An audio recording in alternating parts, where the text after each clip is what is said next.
Todos bienvenidos a Los derechos no se negocian, por Daniel Rivera de Octavo G.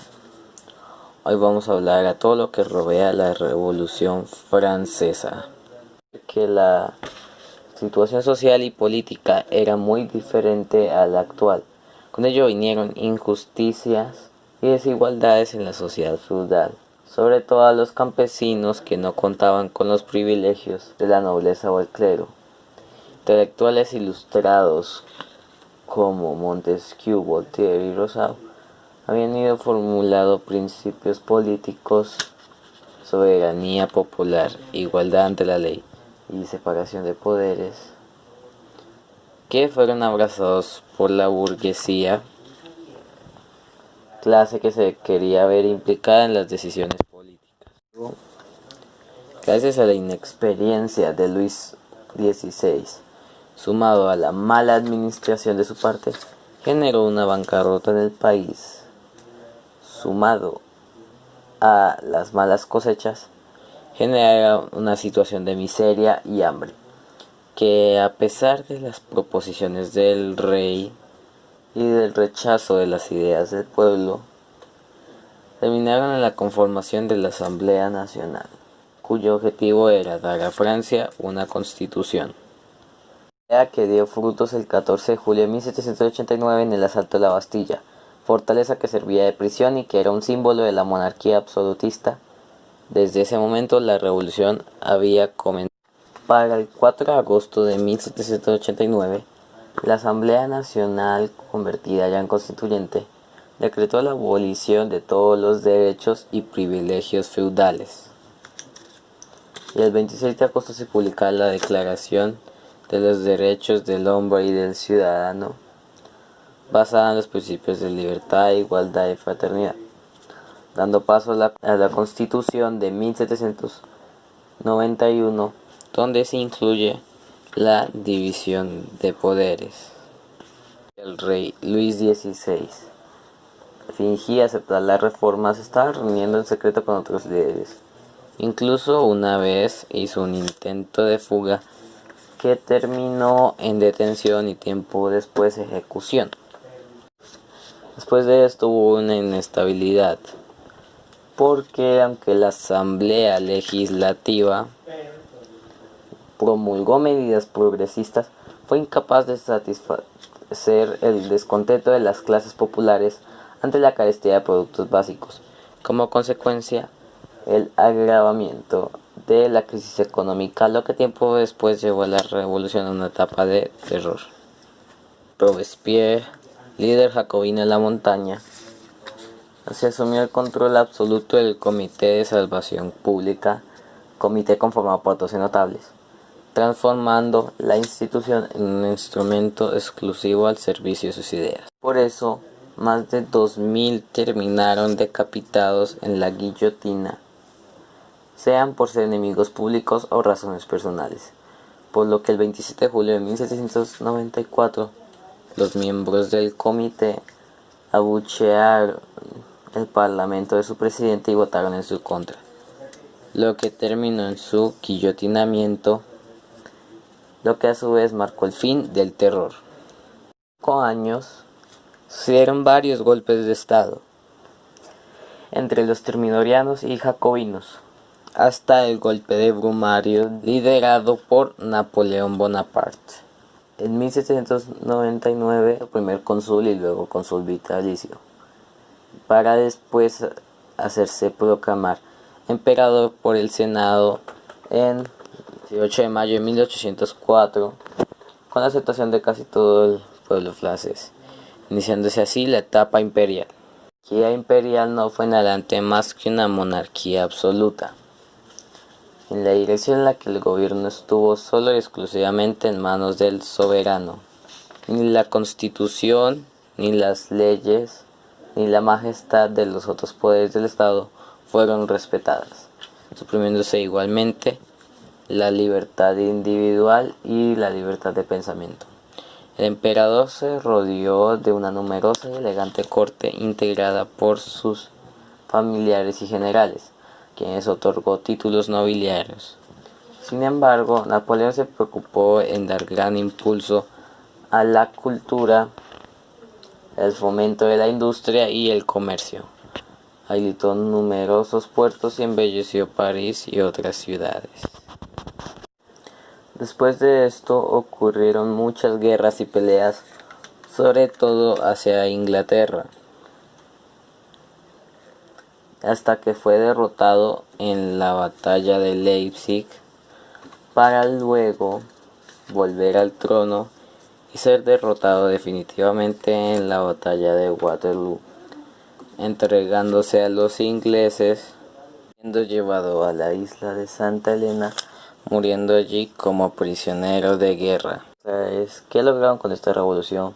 Primero, lograron acabar con el antiguo régimen, que su forma de gobierno era la monarquía absoluta, para pasar a una monarquía constitucional, que a su vez dio paso a la soberanía nacional.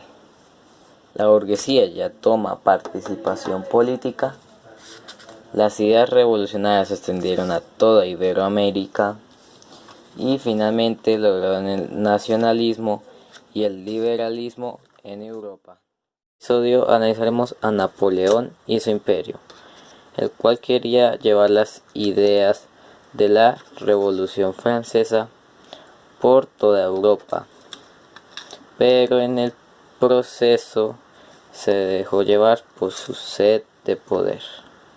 Napoleón Bonaparte fue un militar y estadista francés nacido el 15 de agosto de 1769 en Ajaccio, general republicano durante la Revolución y el Directorio, artífice del golpe de estado del 18 de Brumario, que lo convirtió en primer cónsul.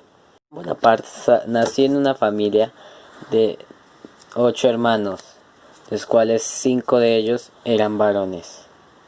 La madre de los hermanos era María Leticia Ramolino y su padre Carlos María Bonaparte.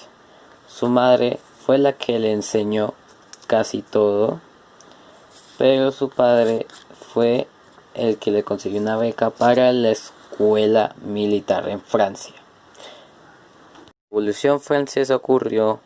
Napoleón intentó regresar a Córcega, pero este fue rechazado y tuvo que volver a Francia, cuando Robespierre tenía sometido al pueblo a la etapa de terror.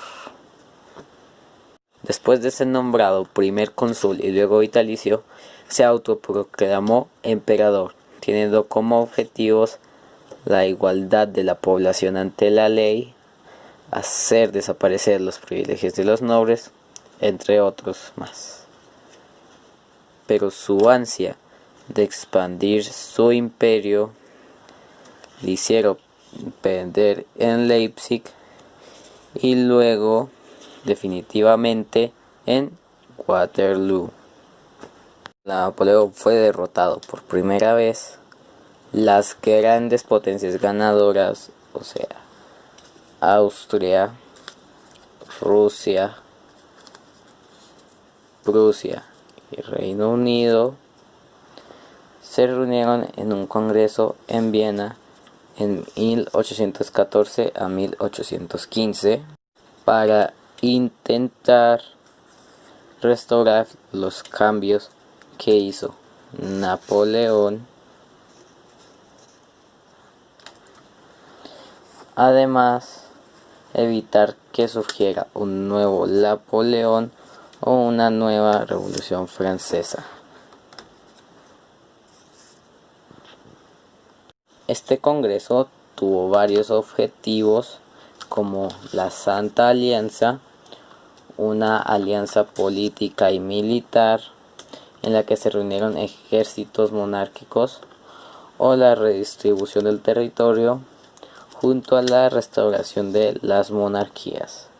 Pero después de la conformación del Congreso de Viena, uno de sus objetivos se vio frustrado por las revoluciones liberales. Un movimiento de amplia proyección económica, política y filosófica que defiende como idea esencial el desarrollo de la libertad personal e individual y la igualdad de derechos para conseguir el progreso de la sociedad. Los principios revolucionarios de libertad e igualdad, el fortalecimiento de sentimientos nacionales y las fuertes desigualdades nacionales fueron las que impulsaron estas oleadas revolucionarias de carácter popular y nacional. Las de 1820 se centraron en el área mediterránea de Europa, España, Nápoles y Grecia, siendo esta última la de más impacto. Estas fueron protagonizadas por organizaciones secretas y o conspirativas. Las de 1830 fueron más profundas y afectaron a casi toda Europa. Tuvo una gran influencia el fuerte descontento de las clases populares. El protagonismo de las revoluciones ya no fue de las sociedades secretas ni de las conspiradoras, sino de las propias masas. Estas no tuvieron tanto éxito en Europa Central y Oriental. Las de 1848, llamada la Primavera de los Pueblos, tuvieron un gran éxito inicial y simultáneo en Francia, gran parte de Italia, Suiza, los estados alemanes, el Imperio Austríaco y Prusia. Ninguna revolución estuvo más cerca de ser considerada una revolución mundial, pero también su fracaso fue muy rápido en gran parte de Europa. Compartían con las anteriores su inspiración en los principios de la Revolución Francesa, pero fueron más importantes en extensión, más radicales, con mayor base social y con fuertes componentes nacionalistas en algunos lugares. Con esto concluimos el video de hoy. Espero les haya gustado y o ayudado, y nos vemos en el siguiente capítulo de Los derechos no se negocian. Título de Los derechos no se negocian. Vamos a hablar sobre algo que estaba sucediendo en las colonias americanas paralelo al surgimiento de las ideas que impulsaron la Revolución Francesa, además de algunos datos de la vida allí, junto a los ideales y principios que impulsaron su independencia. Por los años de 1700 en España empezaron a surgir ideas sobre crear normas para poder controlar a las colonias americanas, ya que éstas empezaban a ser autosuficientes, es decir, que entre las mismas poblaciones se realizaba el mercado, por lo que ya no era necesario ocupar a los españoles. Esto, sumado al decaimiento de la minería y la falta de trabajadores en las mismas, fueron razones suficientes para crear las reformas borbónicas. De la economía, España se convirtió en un centro de productos manufacturados para crear una economía complementaria, haciendo que América vuelva a depender de España para obtener estos productos. También se eliminó la flota con galeones para que cualquier barco pueda comerciar. El problema era que debían afrontar las rutas comerciales solos. Como otras medidas, se crearon nuevos puertos para comerciar entre ambos continentes, esto sumado a la creación de nuevas aduanas. Por otro lado, otra de las reformas fue la fragmentación del territorio en dos nuevos virreinatos, el de Nueva Granada y el del Río de la Plata, para que las autoridades no tuvieran que controlar zonas tan grandes.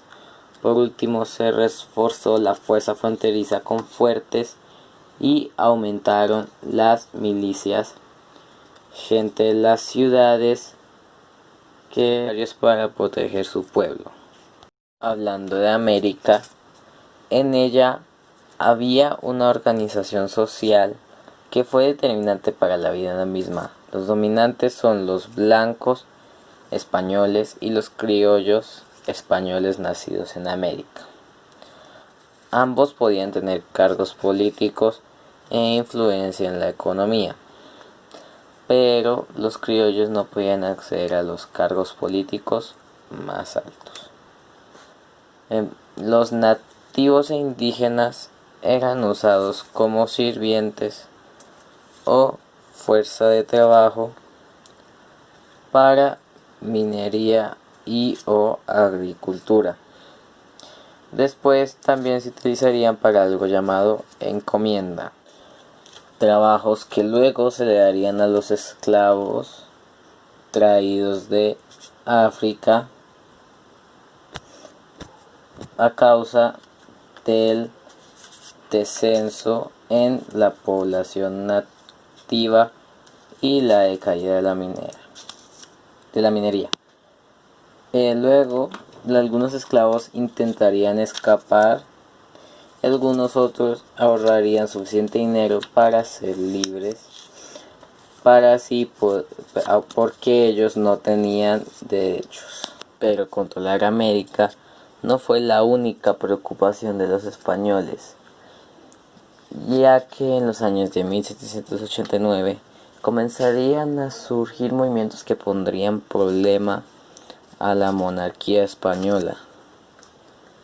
Movimientos como la Revolución Francesa, que dio paso a la Constitución Francesa, y el siguiente sería la independencia de Haití. La misma convertiría a Haití en ser el primer país en independizarse, lo que inspiraría a las demás naciones, porque si él pudo, yo también. Además, esta fue la única que partió desde los esclavos, quienes no habían crecido con ideas revolucionarias, que por esta misma razón es que se pudo hacer la abolición de los esclavos. Todas estas razones hicieron que fuera la más remarcable, pero lo que llegó después hizo que fuera la más olvidada. Haití pasó por deuda, deforestación, corrupción, explotación y violencia. La ocupación por Estados Unidos, revueltas, golpes de estados y dictaduras, hasta la llegada de Francois Papa-Doc Duvalier en 1957, quien impuso unos regímenes aún más corruptos y represivos de la historia moderna, que duró 28 años y causó muchas atrocidades y malversaciones, convirtiendo a Haití en el país más pobre.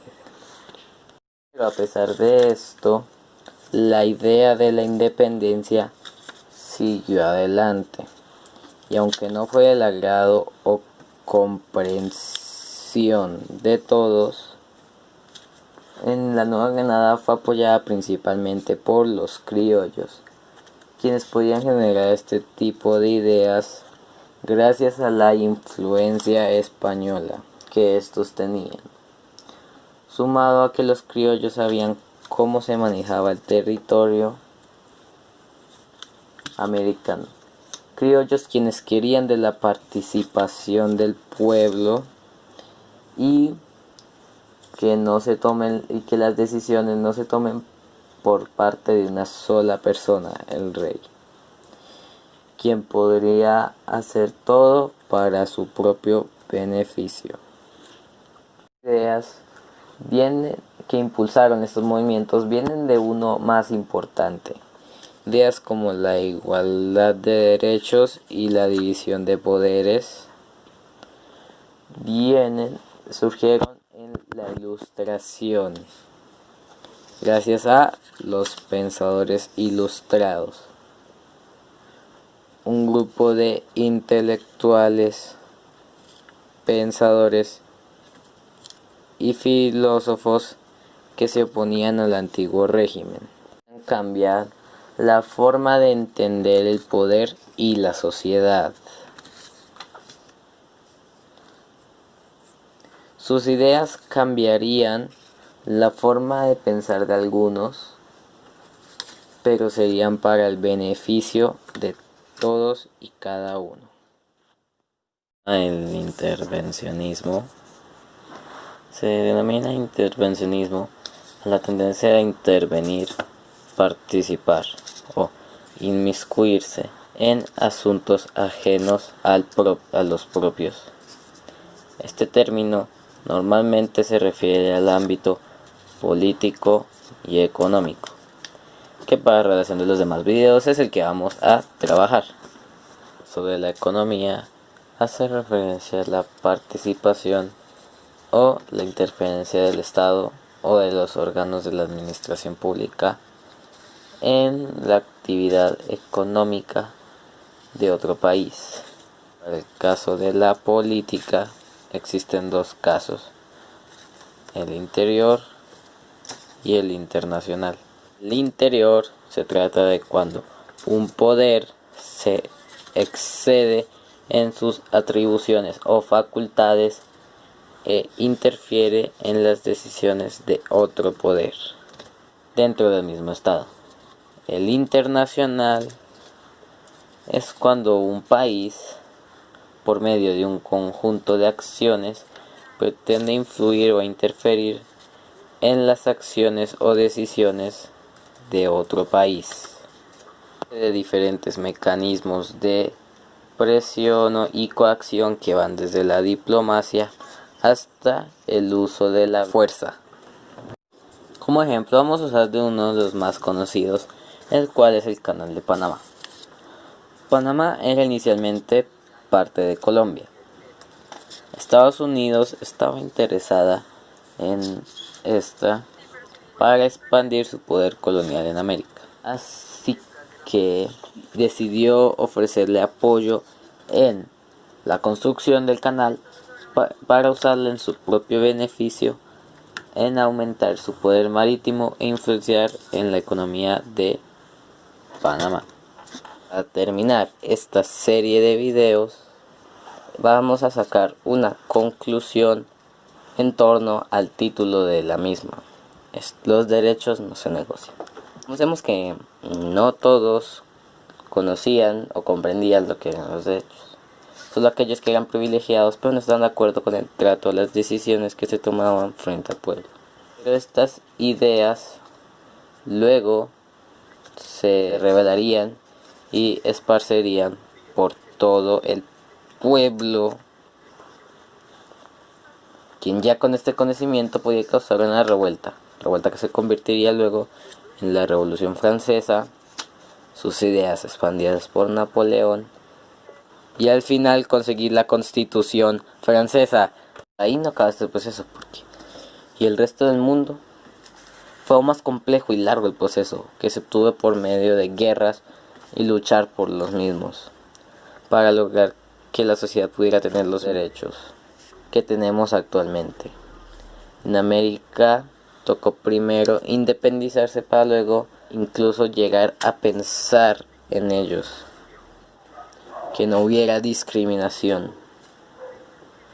Comienzo diciendo que, como hemos visto a lo largo de estos videos, los derechos del ser humano no fueron algo con lo que se pudiese jugar, que a pesar de que deseáramos que hubiera sido más pacífico, no era algo que se pudiese conseguir tan fácil así como un negocio entre todo el mundo. También vamos a mencionar que estos procesos no se dieron de la noche a la mañana, sino que fueron largos y de muchos años. Pero podemos decir que este valió la pena.